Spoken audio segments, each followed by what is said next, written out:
Centuries ago, in the Great Lakes region of North America, there was a powerful and sinister creature known as the Wendigo. This monster was said to dwell in the depths of the vast forests, seeking shelter in the caves that surrounded the large lakes, and it was feared by the native tribes who lived in the area. The Wendigo was said to be a powerful spirit that took the form of a gaunt and emaciated humanoid with razor-sharp teeth and an insatiable hunger for human flesh. It was said that the Wendigo would roam the forests at night, hunting for unsuspecting prey. The native tribes had heard many stories of the Wendigo and the terrible things it had done to those who had crossed its path. They believed that the Wendigo was a vengeful spirit, summoned by the spirits of the dead to punish those who had acted unjustly in life.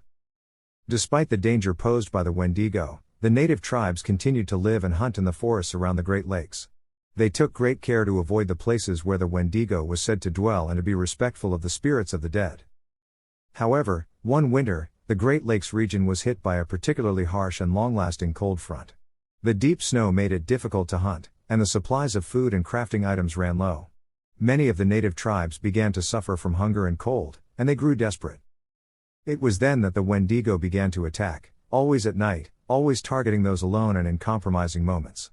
It prowled the forests, hunting the natives and dragging them back to its lair to devour them.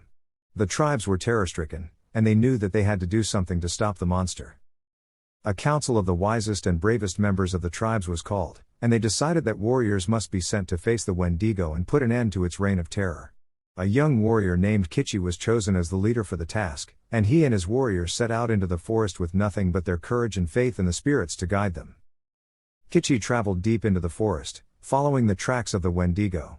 After many days of travel, he finally came upon the lair of the monster. Kitchi bravely stepped forward, ordering the others to take up positions in the trees with bows, brandishing his weapons, and prepared to do battle with the Wendigo. The two clashed in a fierce battle, Kitchi dodging and blocking strikes from the Wendigo's vicious claws. Slowly luring the creature to the entrance of the cave, hesitant to continue out into the daylight.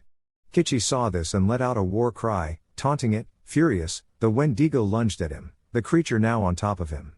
Just as the Wendigo raised its claws, a barrage of arrows launched into the creature's back. Kitchi rolled out from underneath of it and with one mighty blow, decapitated it. The warriors cheered as the head hit the ground. In the end, Kitchi and his warriors emerged victorious. The tribes rejoiced at the news of the Wendigo's defeat, and Kitchi and the warriors were hailed as heroes. From that day on, the Great Lakes region was free from the terror of the Wendigo, and the tribes were able to live and hunt in peace once again. And so the story of the Wendigo and the brave warriors had been passed down through the generations, serving as a reminder of the power of such creatures, and the importance of respecting the spirits of the dead.